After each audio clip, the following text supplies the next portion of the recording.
개나리 진달래가 우리에게 봄을 알려준 이후 한참의 시간이 흘렀습니다. 곳곳이 상큼한 푸르름과 아카시아 향으로 가득한 아름다운 봄날. 얼마 남지 않은 이 봄 유익하게 잘 보내고 계시지요?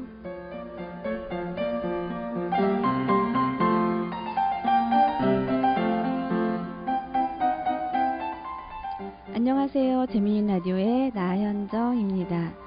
본 방송은 익산 공동체 라디오 재미있는 라디오이고요. 노랫말이 안고 있는 아름다움과 삶의 지혜를 함께 공감하며 나누는 시간입니다. 가요 앨범이나 가수가 아닌 노랫말을 다룬 전시가 2020년 5월 15일 국립한글박물관에서 특별전으로 노랫말 선율의 삶을 싣다를 선보였었죠. 초창기에는 노랫말을 전문적으로 짓는 작사가가 따로 있었다기보다는 노랫말을 가요시, 노래시라고 불렀을 만큼 시가 곧 노랫말이고 노랫말이 곧 시가 될 수 있었던 시기였죠.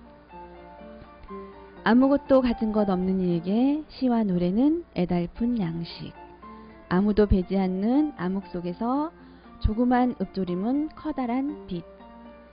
자그맣고 메마른 씨앗 속에서 우리 내일의 결실을 바라보듯이 자그만 아이의 울품 속에서 마음의 열매가 맺혔으면, 거미줄처럼 얽힌 세상 속에서 바람에 나부끼는 나뭇가지처럼 흔들리고 넘어져도 이 세상 속에는 마지막 한 방울 물이 있는 한 나는 마시고 노래하리, 노래는 멀리 멀리 날아가리. 네, 방금 들으신 시는 김광석이 노래한 나의 노래에 담겨있는 노랫말입니다. 노랫말이 담고 있는 힘과 멋을 느껴보고 평범한 일상의 언어가 아름다운 한 편의 노랫말로 표현했음을 함께 감상해 보시죠.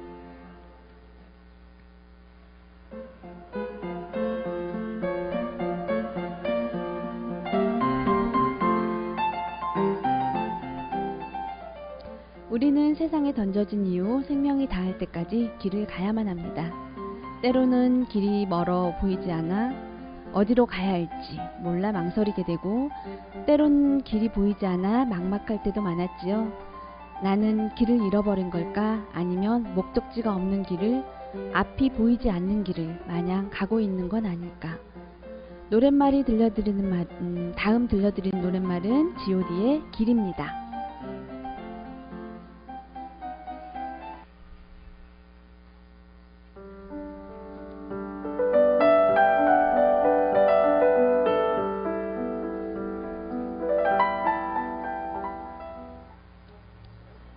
내가 가는 이 길이 어디로 가는지, 어디로 날 데려가는지, 그곳은 어딘지 알 수 없지만, 알 수 없지만, 알 수 없지만, 오늘도 난 걸어가고 있네.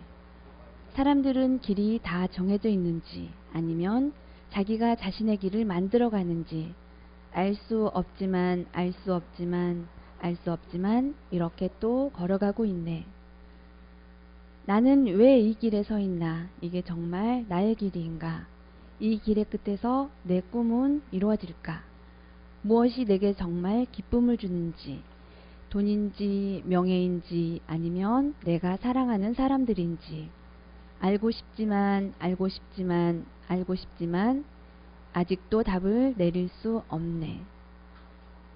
자신있게 나의 길이라고 말하고 싶고, 그렇게 믿고 돌아보지 않고 후회도 하지 않고, 걷고 싶지만 걷고 싶지만 걷고 싶지만 아직도 나는 자신이 없네. 나는 왜 이 길에 서 있나? 이게 정말 나의 길인가? 이 길의 끝에서 내 꿈은 이루어질까? 나는 무엇을 꿈꾸는가? 그건 누굴 위한 꿈일까? 그 꿈을 이루면 난 웃을 수 있을까? 지금 내가 어디로 가는 걸까? 나는 무엇을 위해 살아야만 하는가? 나는 왜 이 길에 서 있나? 이게 정말 나의 길인가? 이 길의 끝에서 내 꿈은 이루어질까? 나는 무엇을 꿈꾸는가? 그건 누굴 위한 꿈일까? 그 꿈을 이루면 난 웃을 수 있을까? 지금 내가 어디로 가는 걸까? 나는 무엇을 위해 살아야만 하는가?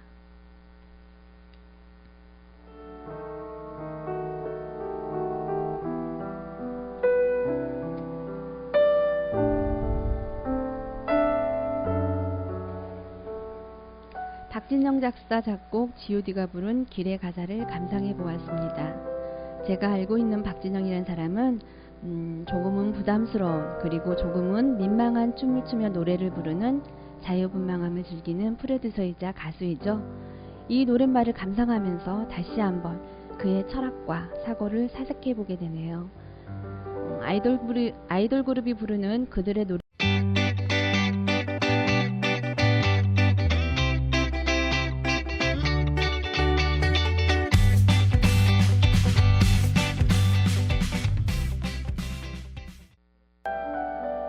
나는 지금 어디로 가고 있는지, 내 길이 어디인지, 왜 이 길에 서 있는지, 사람들은 다 정해진 길로 잘들 가고 있는 건지, 내가 가고 있는 이 길이 맞는 건지 아니면 맞다고 말하고 싶은 건지, 내가 정한 길 위에 내가 가고자 하는 이 길을 후회하지 않고 자신 있게 걷고 싶은데 난 정말 그렇게 하고 있는 걸까? 그렇게 할 수 있을까?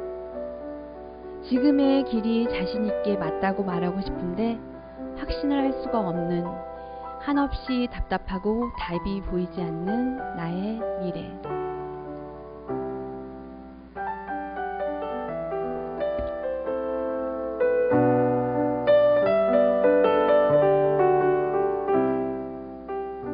우리 모두는 서로가 다른 길을 가고 있습니다. 각자의 길을 가죠. 그 길 위에서 방황하며 갈피를 잡지 못하는 나에게 이 노랫말은 큰 위안이 되고 용기가 되어줍니다.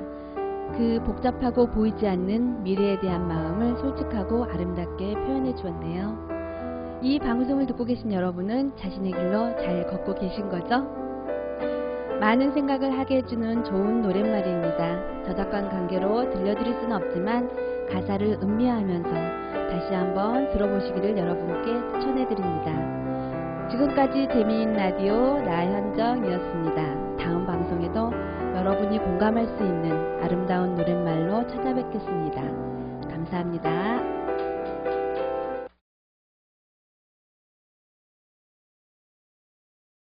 다시 하겠습니다.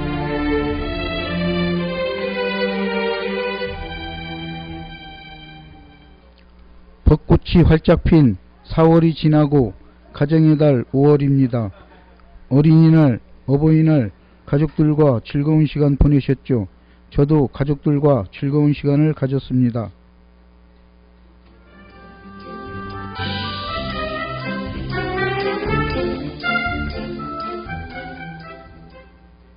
안녕하세요.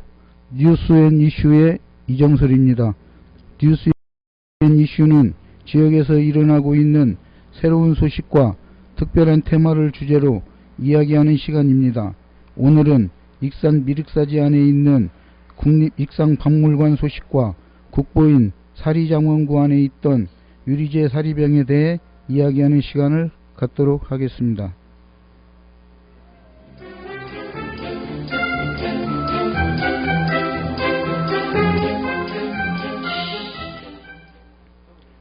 먼저 국립익상박물관에 대해 알아보겠습니다. 국립익상박물관은 익산시 금마면 기양리 미륵사지 안에 있는 박물관으로 1997년 5월 최초로 설립했습니다. 이후 2019년 2월 26일 국립익상박물관으로 승격돼 2020년 1월 10일 증축을 통해 재개관했습니다. 지하 1층, 지상 2층, 연면적 7,500평방미터로 건축된 초현대식 박물관은 익산 백제실, 미륵사지실, 역사문화실, 기획전시실을 갖추고 사리장원구 등 국보와 보물 3건을 포함 11점을 소장하고 있습니다. 게다가 전주박물관, 왕궁리 5층 석탑, 제석사지, 입점리 고분, 원수리에서 출토된 순금제 풀상 등 각종 유물들이 전시되어 있습니다.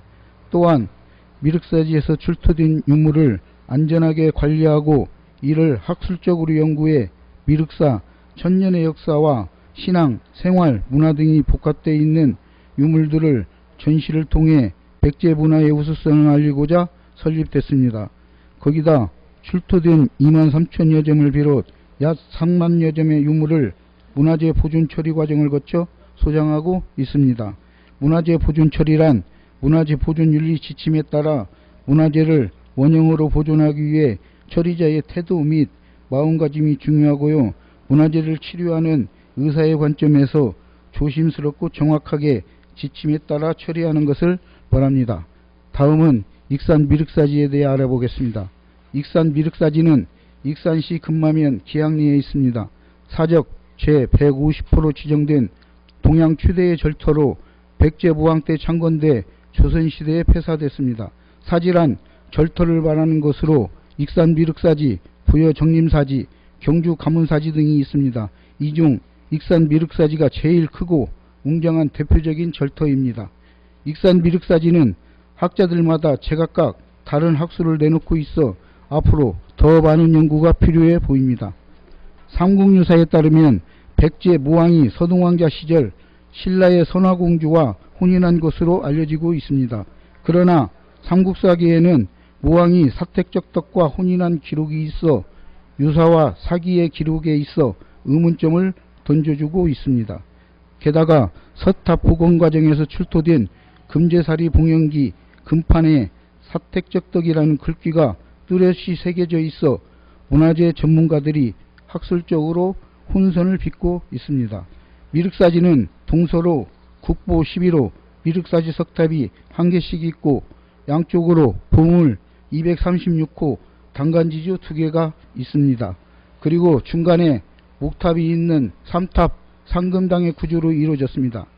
거기다 서탑 복원 과정에 출토된 사리장원구 중 금동사리 위호 1점, 금사리대호 1점, 금제사리 봉영기 1점, 청동암 6점, 총 9점이 2018년 6월 14일 문화재위원회 제4차 동산문화재 분과위원회의 심의 의결을 거쳐 2018년 6월 17일 보물 제1991호로 지정됐습니다. 또한 사리장원구 금제사리 내호 안에 유리로 제작한 유리제 사리병이 발견됐습니다. 부처님의 진신사리를 보관하고 있는 사리병은 높이 2.7cm, 폭 1.7cm, 두께 0.05mm로 제작됐습니다. 이 사리병은 당시 중국 수나라, 당나라 등 세계에서 찾아볼 수 없는 귀한 문화재로 작게 그리고 두께를 얇게 만들어져 최고의 보물로 우리 민족의 독창성을 상징하는 문화재입니다. 익산시 금마면이 고향이고 어린 시절 경기도 용인으로 상경한 이금용 씨는 약 1400년 전 삼국시대에는 불교가 융성했던 시기로 유리는 자연에서 직접 얻을 수 없는 인공소재로서 당시에는 금은보다 더 귀한 재료로 평가되었다며 당시 최첨단 하이테크 기술로 제작된 유리사리호 1점, 오색 유리구슬, 진주구슬 등 비금속 문화재의 역사적 및 학술적 가치가 제대로 평가되지 못해 보물 지정에서 누락되어 있다고 말했습니다. 거기다 불교 사상을 기반으로 하는 삼국시대는 칠보보다 진신사리를 소중하게 여겼으며 진신사리를 최종적으로 보호하고 있는 유리병은 또 다른 보배라고 평가도 했습니다. 그래서 사리병에 대한 보물 및 국보 지정이 관심사로 떠오르고 있는데요. 문화재청은 지금까지 지정하지 않고 있어 박물관을 찾는 관광객들에게 국보와 보물에 대한 볼거리가 미미해지고 있습니다. 특히 이금용 씨는 사리병, 보물 및 국보 지정에 관심을 가져 국민신문고에 문화재 재평가를 공개적으로 제안했습니다. 이금용 씨는 국민신문고에서 미륵사지 서탑에서 출토된 유리사리호를 국가에서 공식적으로 복원해 주실 것을 요청한다며 금사리대호 안에서 발굴된 유리사리호 및 오색 유리구슬과 금동사리호, 심초석 사리호 안에서 발굴된 유리구슬, 진주구슬, 호박, 만호 등 보물 제1991호에서 누락된 비금속 문화재의 예술적, 역사적, 학술적 가치를 제대로 평가해 보물 지정 후 국보로 지정 절차를 진행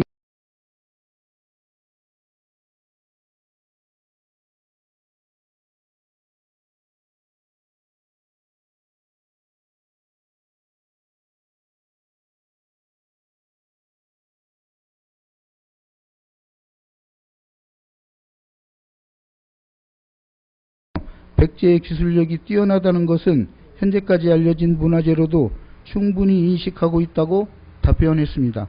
그러면서 유리사리병과 오색 유리구슬로 당시의 기술력을 확인하고 그 가치를 알기 위해서는 수많은 조사와 연구가 뒷받침돼야 결과를 바탕으로 보존 처리와 복원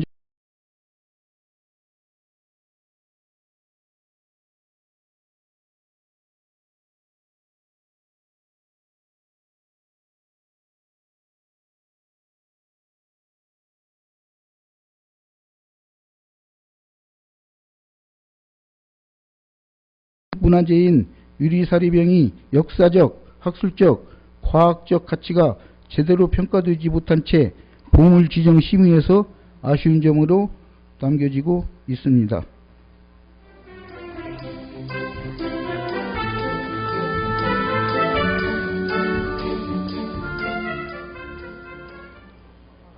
지금까지 부처님 오신 날을 맞아 국립익상박물관에 전시 보관 중인 국보와 보물 그리고 유물들을 알아보고 익산 미륵사지에 대한 역사와 현장에 대한 생생한 소식을 알아보는 시간을 가졌습니다. 5월 가정의 달 시청자들의 가정에 행복과 번영을 기원하며 방송을 마치겠습니다. 감사합니다.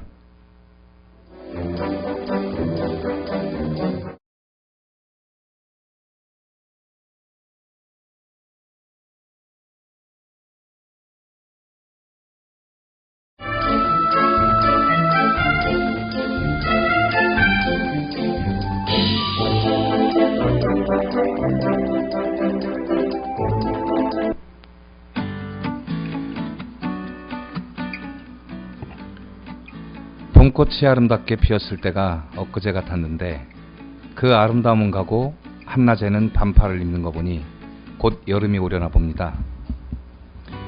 벌써 1년 중 절반을 향해 달려가고 있네요. 시간 참 빠르죠?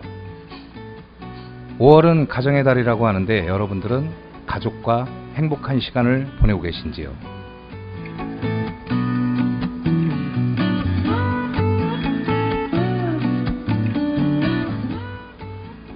안녕하세요. 뮤비토크의 정우선입니다.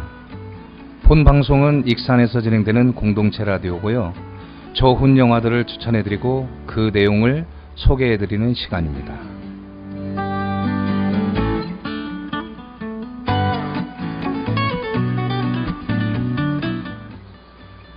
오늘은 가정의 달을 맞이해서 가족끼리 보기 좋은 영화 한 편을 추천해드리려고 하는데요.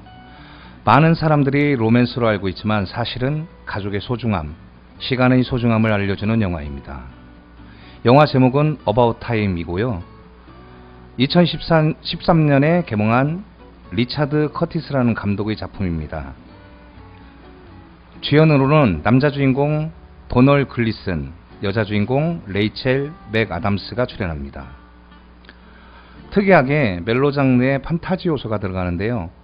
극 중에 나오는 집안 남자들만 과거로 돌아갈 수 있다는 설정입니다. 신기하죠?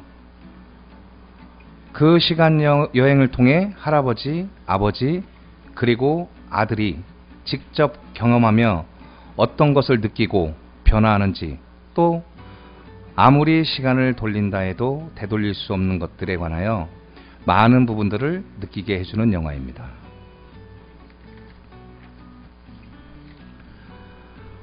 여러분들은 과거로 돌아갈 수 있다면 어떻게 사용하실 건가요? 극 중에서 아버지가 아들에게 말합니다. 시간을 돈과 교환한다면 굉장히 어리석은 짓이고 은총이자 저주다. 너희 할아버지는 부자셨지만 인생을 돈 때문에 망했지. 돌아가실 때에는 주변에 아무도 없었단다. 사랑도 친구도 없이 말이야. 라고요. 아버지는 묻습니다. 너는 어떻게 시간을 사용할 거니? 그러자 아들은 사랑을 하겠다고 답을 합니다. 그래서 장르가 로맨스 장르가 되었던 것 같아요. 하지만 점점 영화가 중반에서 후반으로 넘어갈 때에는 사랑, 가족의 소중함을 느끼며 하루하루를 다시 사는 것을 반복하게 됩니다. 그것을 통해 점점 나중에는 과거로 돌아가지 않을 만큼 후회 없는 삶을 살기 위해 노력하는 모습을 보이며 영화는 끝이 나는데요. 이 영화처럼 오늘의 시간은 절대 다시 돌아오지 않으니 하루하루 소중한 시간이 되시길 바랍니다.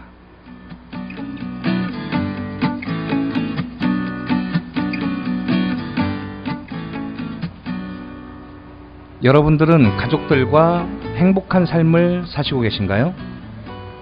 혹시 오늘 부모님과 다투거나 혹은 자녀와 다툼이 있진 않으셨나요? 주변 지인들과 소통하고 자리하는 것도 좋지만 가족과의 소중한 시간 동안 절대 돌아오지 않습니다. 날씨가 더 더워지기 전에 시원한 바람 맞으며 가족들과 다 같이 여행을 가보는 건 어떨까요? 오늘 추천해드린 어바웃 타임을 한번 보시고 다녀오시는 것을 추천드립니다.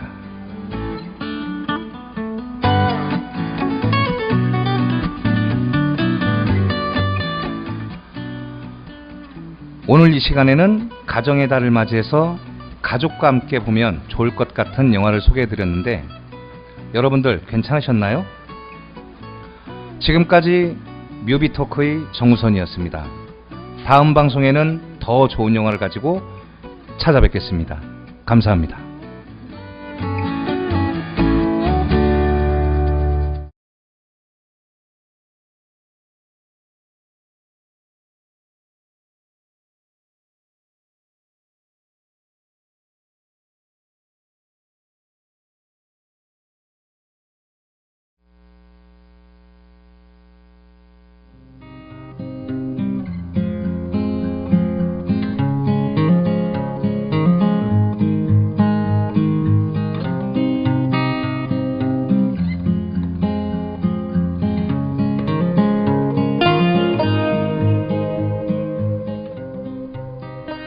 독일의 철학자 칸트는 평생 매일 오후 같은 시간에 산책을 했다고 합니다. 칸트가 산책하러 나가는 시간은 언제나 틀림없이 정확해서 그가 산책 나온 모습을 보고 마을 사람들이 시계를 맞췄다는 이야기도 있습니다. 칸트에게는 사색일 시간이 되었을 매일의 산책처럼 꾸준히 반복하는 자기만의 사소한 습관이 있으신가요? 거창한 것이 아니더라도 작고 사소한 것들을 꾸준히 해나가다 보면 스스로에게 큰 힘과 의미를 가져다 주기도 합니다.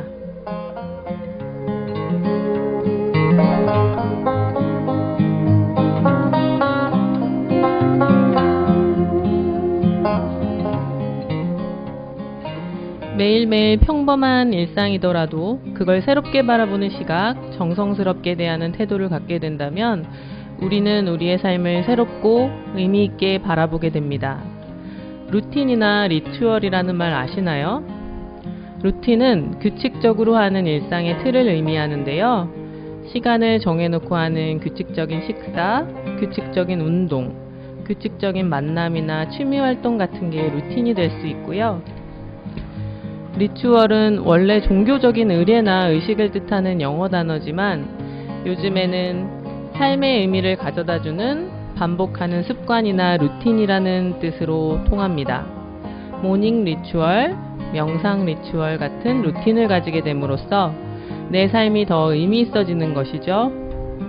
대단한 일이 아니라도 내가 의미 있게 바라보는 태도를 갖게 된다면 그 반복되는 사소한 일들이 내 삶을 더 생생하고 가치 있게 만들어줍니다.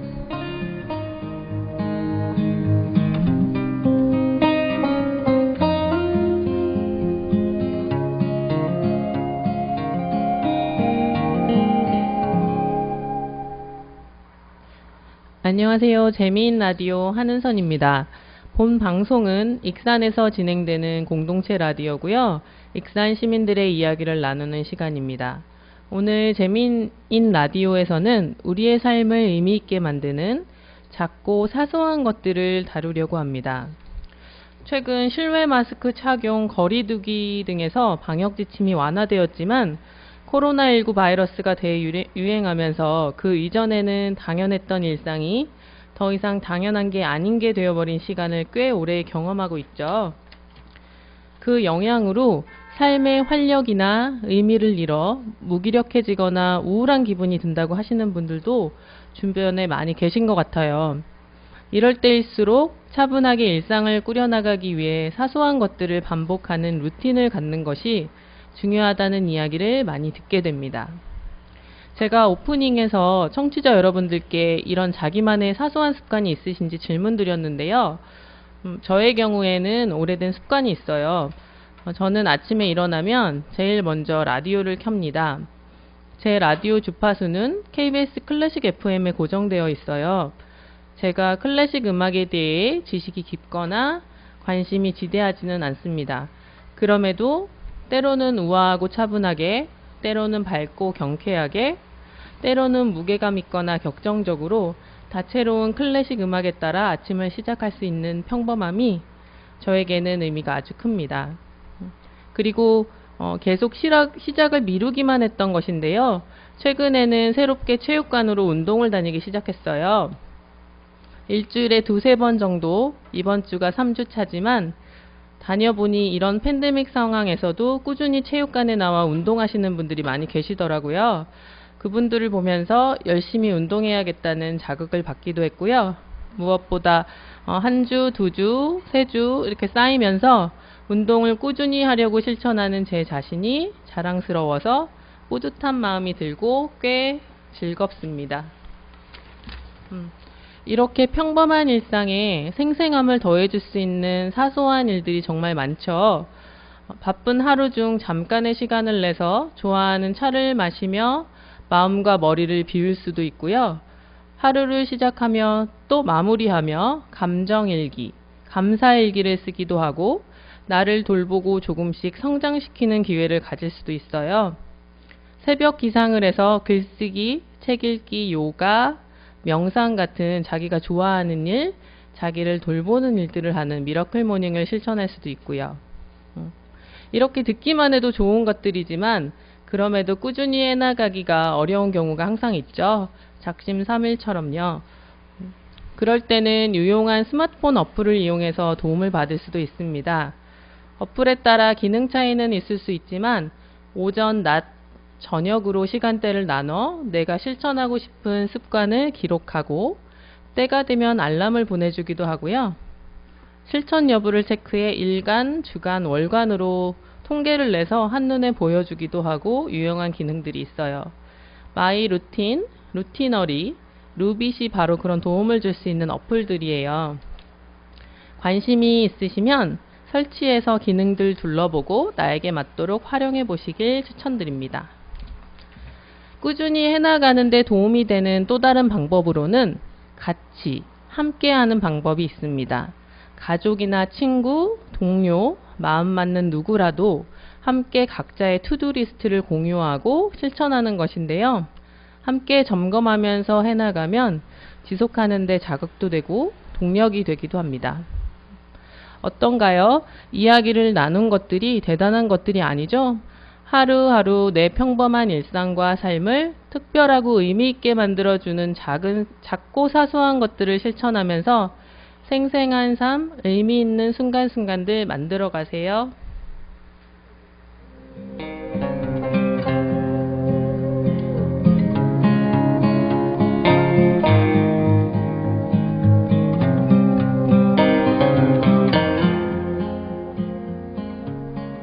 오늘 재미있는 라디오에서는 삶을 의미 있게 만드는 사소한 것들, 진행자인 저의 의미 있는 일들, 실천해 볼 수 있는 실용적인 접근 방법들에 대해 이야기 나눴습니다.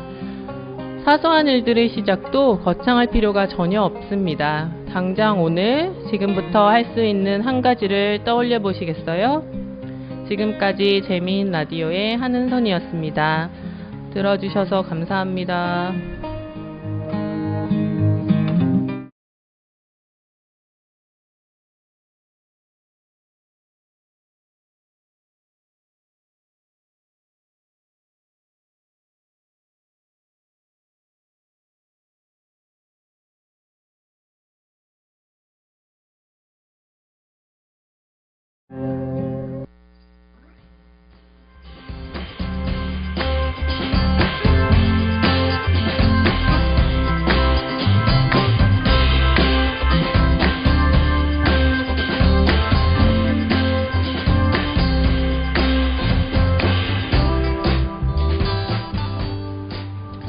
안녕하세요. 시골 곳간 이야기의 진행자 선글라스 낀 농부 임유미입니다.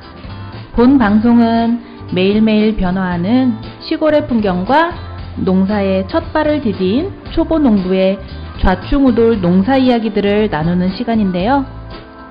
오늘은 저와 함께 5월의 분주한 농촌 풍경과 초보 농부의 밭 준비부터 올해 어떤 작물을 재배할 것인지 농사 준비를 하면서 있었던 에피소드 등을 저와 함께 나눠보는 시간을 갖도록 하겠습니다.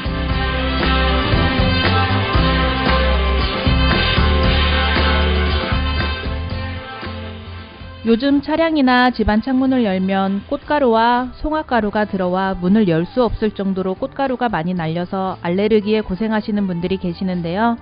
송화가루는 새벽에 방출되어 오전까지 공중에 떠 있기 때문에 오전 6시에서 10시 사이에는 환기를 자제하고 오후에 환기하는 것과 물걸레로 닦아주는 청소 방법을 추천합니다. 송화가루가 날리는 4월 말부터 5월까지 건강관리 신경 쓰셔서 송화가루로 인한 알레르기 질환에서 벗어나셨으면 합니다.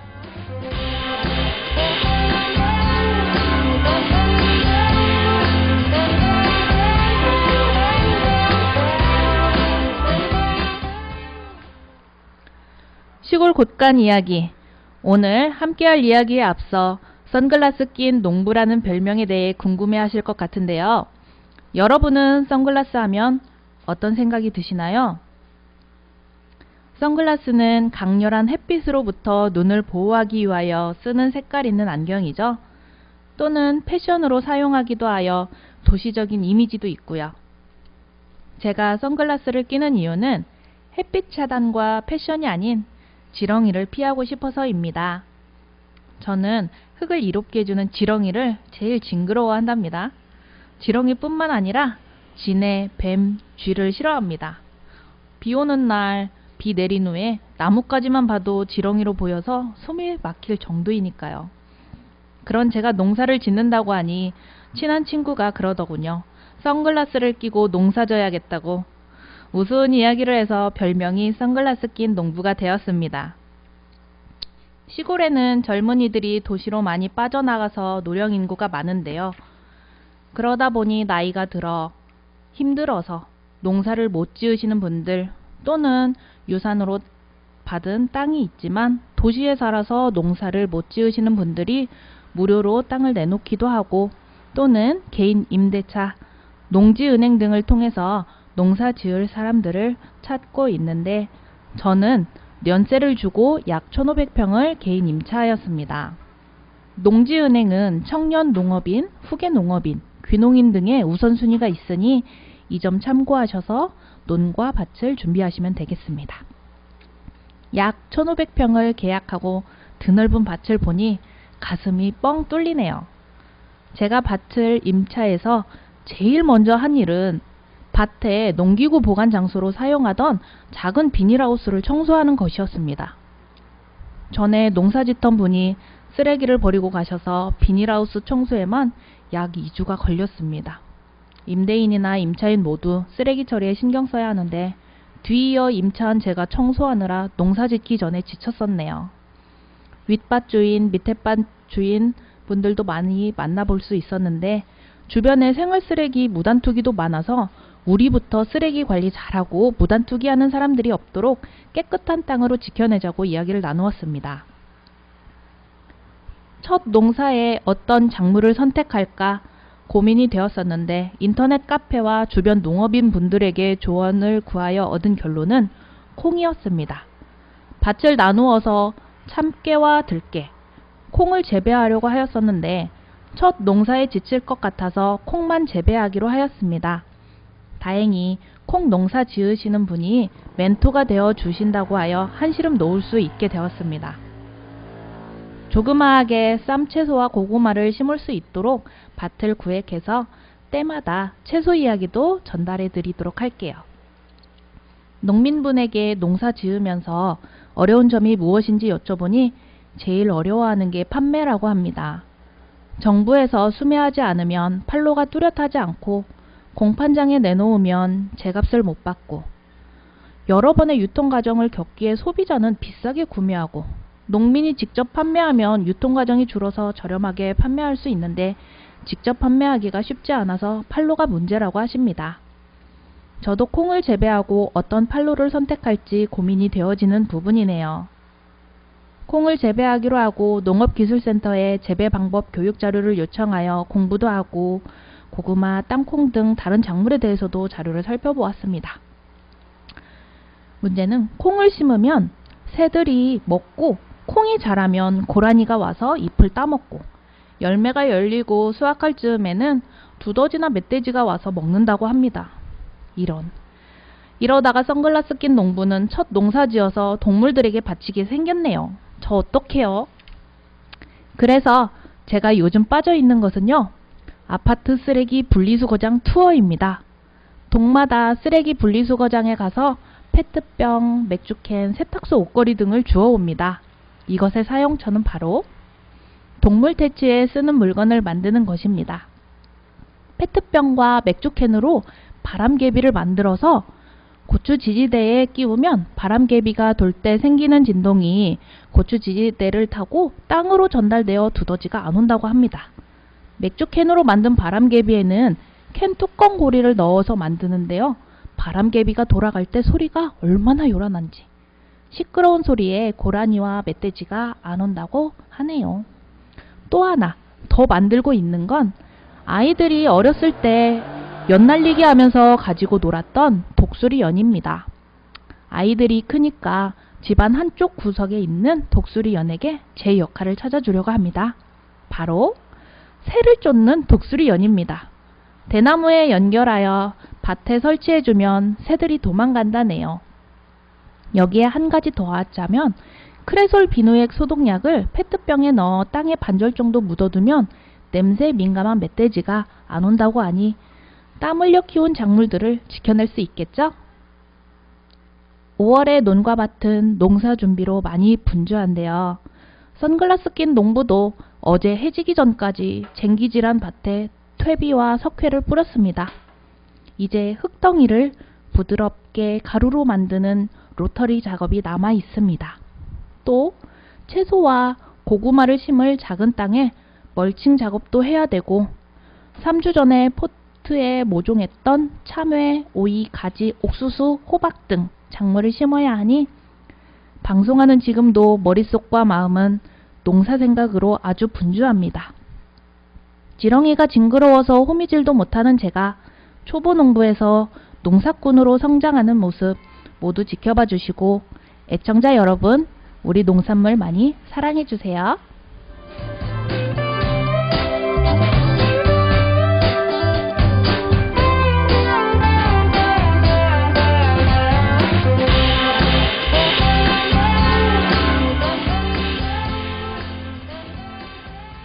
오늘은 선글라스 낀 농부가 밭을 임차하는 과정부터 재배할 작물 선택, 동물로부터 농작물을 지켜내는 방법을 알아보는 시간이었습니다.